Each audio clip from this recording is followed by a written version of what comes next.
all know, as Max just said, you can spend lots of money on your advertising and your marketing, but if your staff aren't actually closing any deals, you're sitting with a long lease up. Or sometimes, you know, the staff will take the path of least resistance and they're leasing really fast and they're not communicating back, you know, hey, this unit is going like hotcakes. We've rented 10 out of 20. There's an opportunity there to increase the rent on that particular suite type, especially in lease-up. Or it could be that you have a suite for whatever reason people just don't like. Could have a pillar through the middle of it or something like that.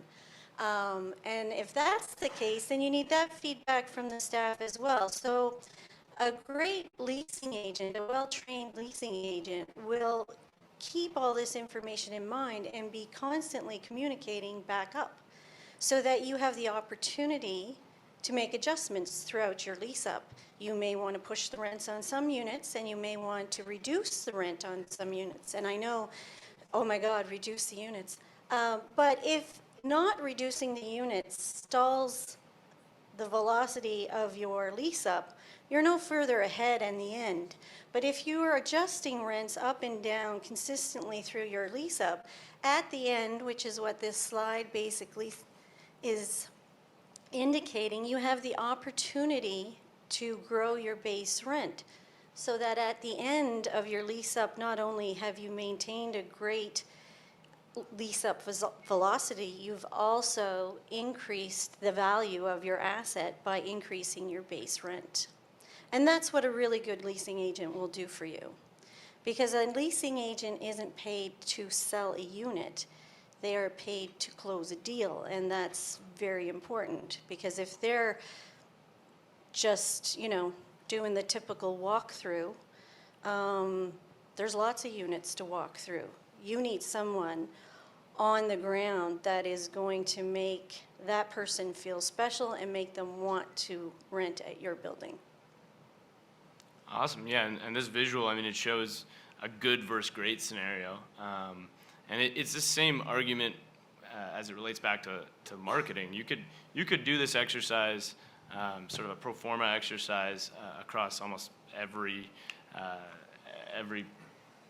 department within your organization.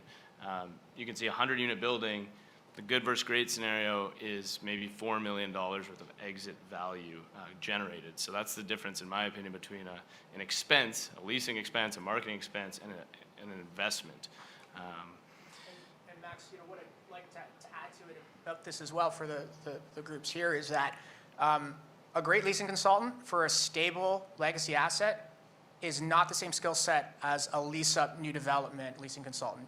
You can, but I would encourage you to recognize the differences that, especially, again, as it relates to brand, that if you are creating a brand that is very sophisticated and hip or cool or whatever adjective you want to use, you want to make sure that your frontline people, your leasing consultants, are reflective of that brand. I would agree with that because you don't want, in a lease-up, no matter what the size of your property is, you don't want the fella who is also doing the maintenance doing your lease-up. And that happens, unfortunately. But, I mean, if you want to sit with your lease-up forever, that's up to you. But you certainly will sit longer with your lease-up if you don't have the right person in play at the time of the lease-up. And Lisa, I'll ask you one more question on this. Not just finding the right person, but training them well. What goes into that? What is the training process? Can you talk a little bit about the importance of training? Sure. So I just happened to do a market survey or telephone shop yesterday, and the individual that answered the phone basically, well, he just said hello. He didn't even say the property's name. So I was like, hi, is this, you know, ABC Apartments? and then the conversation went on, and but I led the conversation.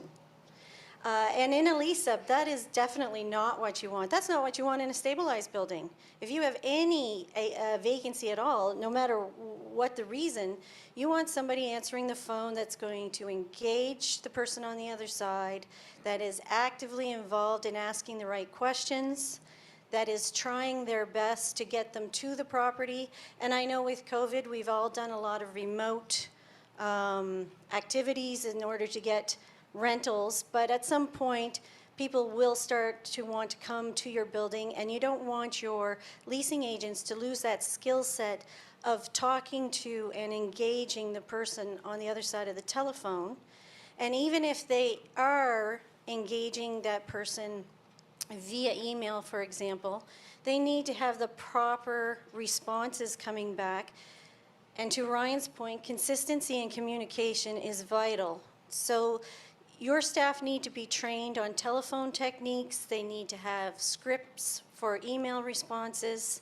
They need to be responding within 24 hours, not, 2 days later. Your prospect's gone by then.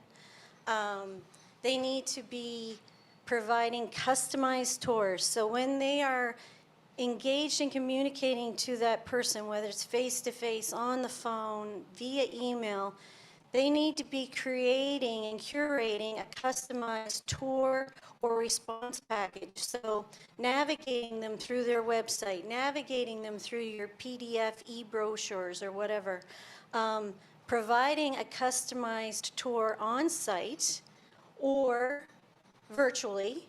And I would strongly suggest in your customized tours, you'll probably have a library of generic ones, but if you can customize it, and some people have been quite creative with, they're just basically, walking with their phone and videotaping themselves, or doing a phone, a video phone script with them.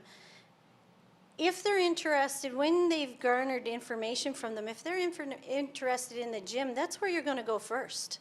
If that's what lit up their eyes when you were talking to them, or they said, oh, wow, I'm really excited about the gym because I won't have to pay fees, then that's what you need to take them to first. Don't take them to the 4 walls of the unit. Everybody has 4 walls of a unit. You need to engage a dialogue that shows the community and shows the value of your asset as a whole, not just the unit. And that's what a really good trained leasing agent will do. Take them to all your amenities first before. I would strongly suggest taking them to every amenity you have, even if that's outside amenities, before you take them into the unit, because then you've created a value. I get all of this plus the unit for XYZ dollars, right? So it's not just, oh, I get these 4 walls for XYZ dollars. And you see that a lot. It's just, the random tour that says, here's the bathroom, here's the closet. Find out what's important to that resident and show them what you can give them in your suite offerings. So SVN has a great training program for that. That's our little segue. And our next session is running in November. So it's 7 Zoom sessions. So it's all virtual, but we go over these things. We have over 15 types of closes that we can train staff on to ask for the close. Because that's the other thing. People, they provide all the information, but they don't actually ask for them to live there. They don't actually ask to start the paperwork. And that's a skill you have to teach some people. So we do that. It's interactive. We have breakout sessions. We have quizzes. And it's homework, for example. So it's very interactive for the people. And we also answer many questions, not only from a leasing perspective, but if they have, some kind of conflicts that come up in the building from a property management perspective, we can assist with that as well, or point them in the right directions if that's the case. Awesome, thanks for sharing. I've actually been through that leasing session myself because I just wanted to learn that persona more, the leasing persona, and it is really helpful. I think the key takeaway is you have to train these staff. You can't just find talented people. You really I would have to also train say people. for a stabilized building, retrain your staff.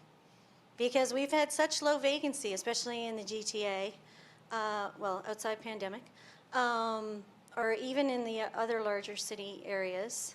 Even Halifax, we were talking about earlier, has a very low vacancy right now. And staff who've been with you for 5, 10, 15 years get complacent. They get used to doing the same things over and over again. And ultimately, technology changes, times change, the person that's renting is different, you know, the age group is different. So retrain your staff as well.